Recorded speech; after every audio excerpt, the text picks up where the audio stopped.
Hi, I'm Bob Knote, and on this episode of the Camp Chaos Chronicles, I'm going to show you how I rebuild the rear hub carrier assembly on a classic Jaguar independent rear suspension system. It's pretty simple, just might not be easy.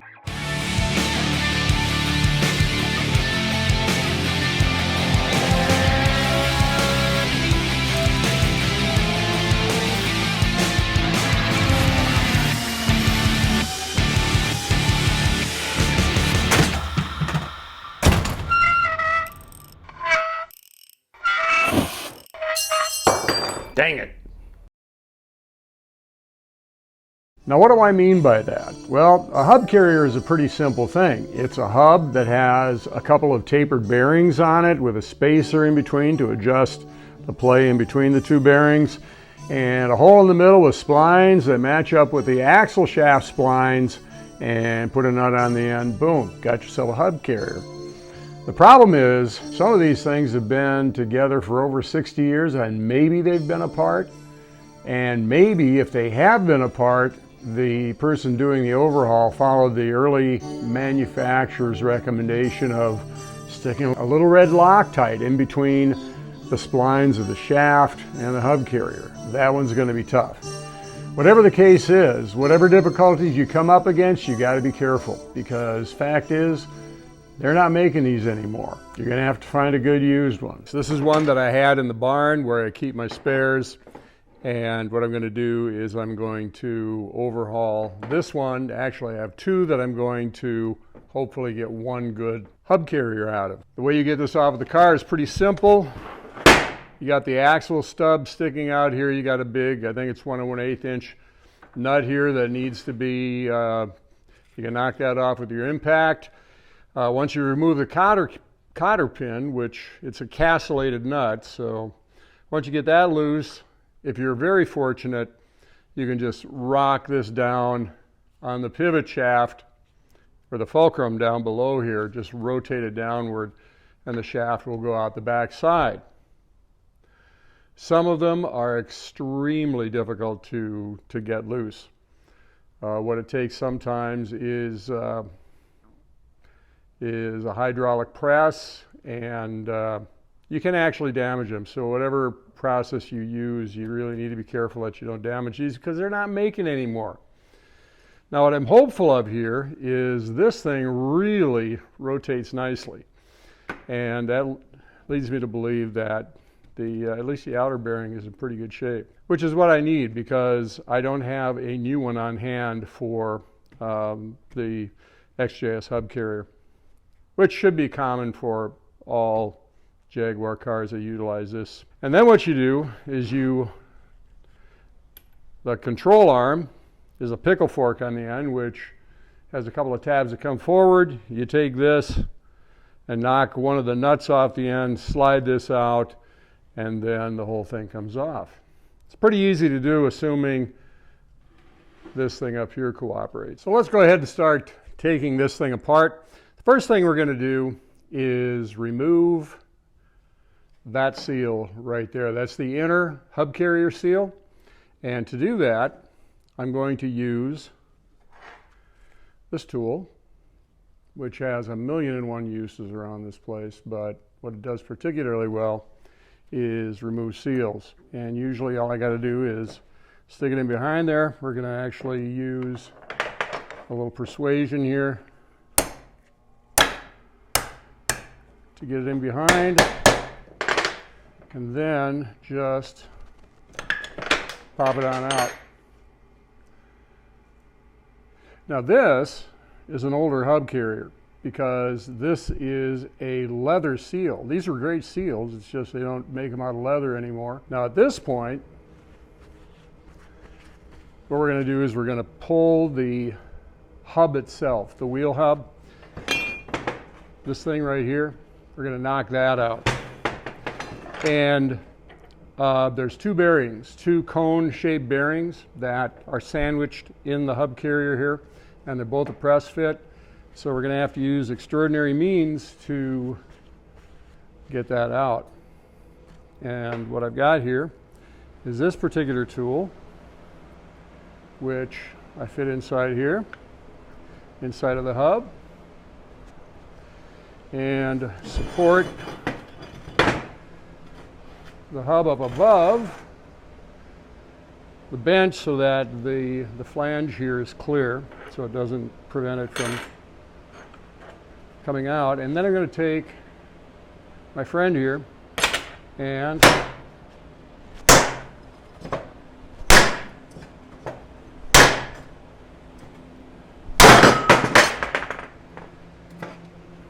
there we go. The bearing looks pretty good. I might be able to keep that one if I don't damage it taking it out. This is the inner bearing. That also looks pretty good.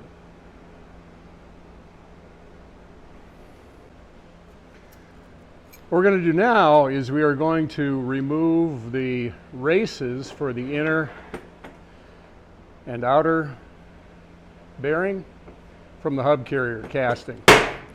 Now every bearing, tapered roller bearing, and any type of bearing like this for that matter, whether it's a roller or a tapered roller or a ball bearing, has an inner race that has the same. You'll see that this is tapered, this has the opposite taper, and this is what they run together. You've got an inner race, which is this part right here on the inside, and the outer race. And the tapered rollers are trapped in between by this cage, and they do their thing.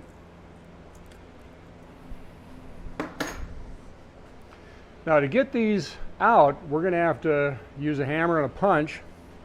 And if you look right here, you can see that at this point here and at this point here, there's a little recess. What we can do is we can get a punch in behind there and tap it there, and keep alternating, and we can then tap that race out. We don't want it to go too far on one side because then we could jam it in. By the way, we also have a seal out here, which we're going to be knocking out at the same time. This is the piece of steel that I typically use for this purpose. You feel around for the notch right there. Tap it, get it the other way a couple of times, and you keep doing that.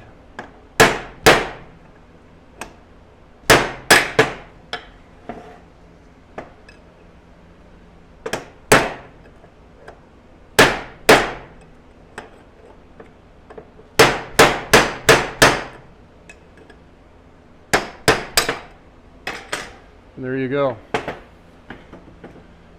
It's out. This is what it looks like.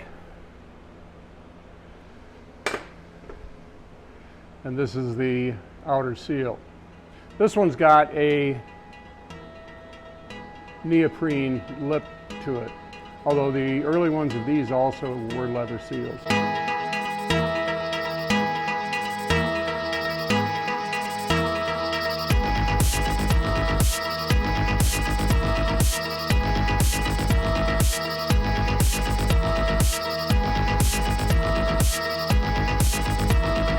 And that's the inner race.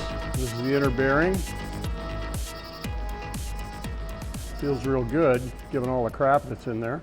Now it comes time to get this bearing off of the hub. We're going to move this bearing out far enough where we can get this tool, which is what you use in a press to get behind a bearing so that you can push down with the press and get it off of the shaft or the hub or whatever. So I can't find the tool I normally use, but what I'm going to use here is a piece of flat steel with a crude knife edge on it that I'm going to use to tap down behind this seal. It's probably going to ding the cage a little bit, but I think we'll be able to make it work. And what this will do, being that there's a press fit from here onto the hub, it doesn't want to move, but it's not so bad that we can't get this thing to be persuaded to move. So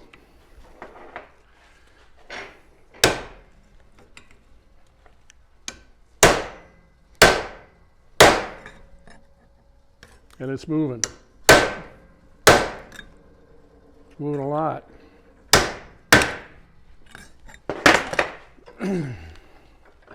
There we go. See that gap there?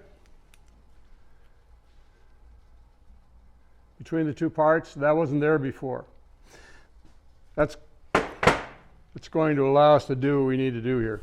This is how this bearing support goes together. You just slide the two halves. There's a knife edge on the inside that wedges itself underneath the bearing, and you just take and tighten the nuts down.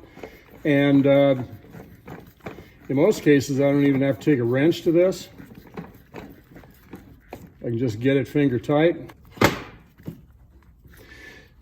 Now, at this point, what I would do is take this to the hydraulic press, which is sitting right over there. But you probably don't have a hydraulic press. You can go to your local auto parts store and they'll probably rent one of these. I've got a couple pieces of steel tube I'm going to support it with, and put my hub knocker in there. And this could be, you never bang directly on the end of something like this. You're going to mushroom it or break it, and then you go looking for a good used one. What I've got here is a piece of aluminum that I've turned down on the lathe in order to do what I'm doing here. You could just take a piece of aluminum scrap and lay it over the top and do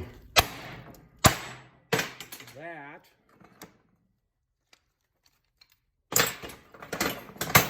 And the bearing's off. That, I believe, is the good outer bearing that I've been looking for. Our next task will be to disassemble the lower pivot. This is the part where the lower control arm has this sort of a pickle fork arrangement that comes out, this bolt slides through, and there's a nut on both ends. And when you tighten those nuts, that clinches everything together in the bottom of the pivot here, bearing, spacer, the whole thing. We'll show you what that looks like. First thing we're going to do here is extract the shaft. Then we can remove there's a cap that goes on the outside, and it should be easy to remove. There we go. This cap is sort of the outside barrier to dirt and so forth. And directly underneath it, there is a felt ring, which serves as a seal. You can get these things new, but I reuse them. And then on the inside here, things start to get a little complicated. You've got a shim. You have another shim. And then at this point, we've got to get this part here, which seals against the outside of the bore. And probability is it's not going to come out willingly. Nope, we don't want to bend that up. So what we're going to do here is we are going to take and clean this area up a little bit. And this is a carbon scraper that you use to clean the carbon off of the top of piston heads and valve heads and that sort of thing. And you can see that this thing has been leaking a little bit. Got a little bit of a buildup of grease here. This is one of my favorite things to do. The reason we're getting rid of this is that we're going to use heat on this, just a little bit, not much. And dirty as it is, this stuff is still grease, and we don't want it to burn or stink.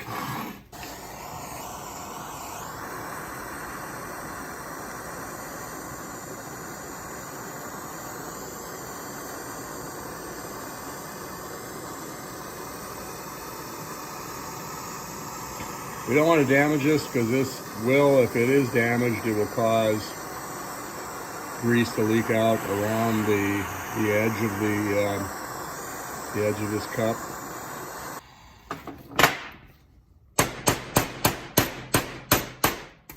There we go.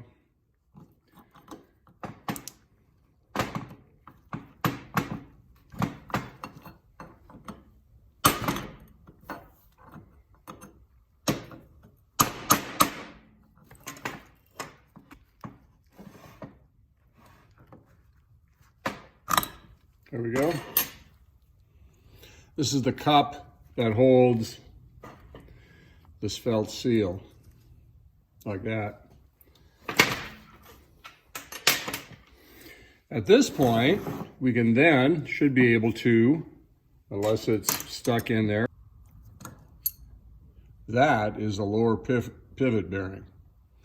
And believe it or not, that's as good a lower pivot bearing as I've seen. What happens a lot is these things just get so rusty because they are down near the road. They do get wet. You can see there's a bit of rust out here. They will actually seize up and they will not actually run inside of the race. They'll just, the bearings will just, the rollers will just slide inside of the race. So this one, the rollers, I don't know, they're still clogged up with crap. So, all right, so what we got then is the inner race right here. And there is a ring that holds the inner race in, and that is hard to get out unless you actually tap the race out. I don't know yet that we are going to be doing that. Well, if we look carefully here, we can see that there's some pretty serious pitting. So we're going to be knocking these races out of here, and you can see the ring that's up on top there. So, okay, let's do the same thing on this side.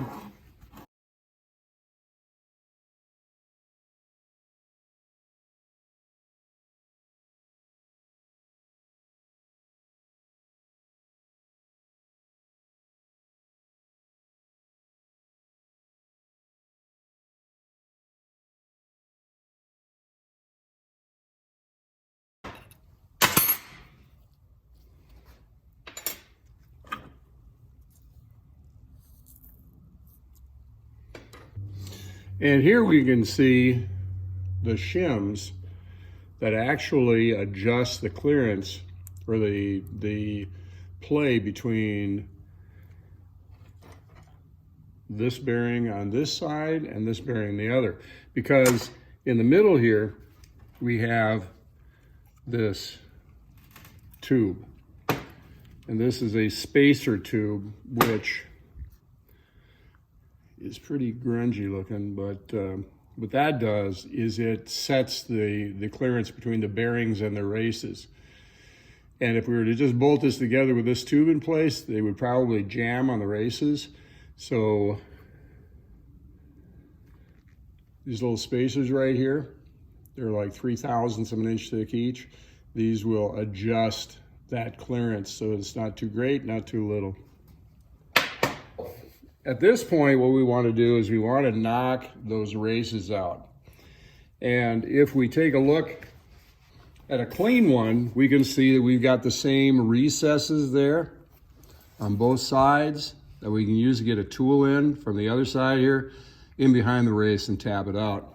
So what I've got is this special tool that I just recently modified to see if this will work. In order to do that, stick it in here and kind of look around for the notch, which I found.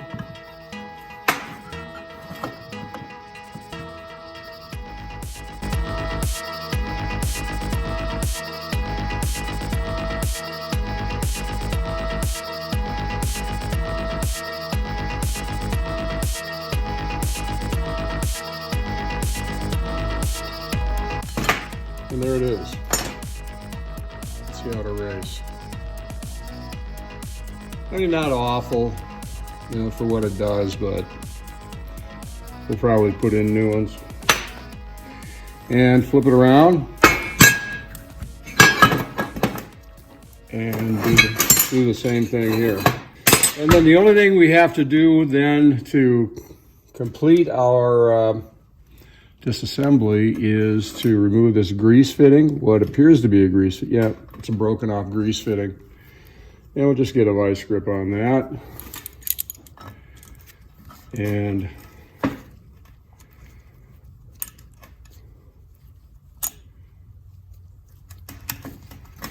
and twist that off.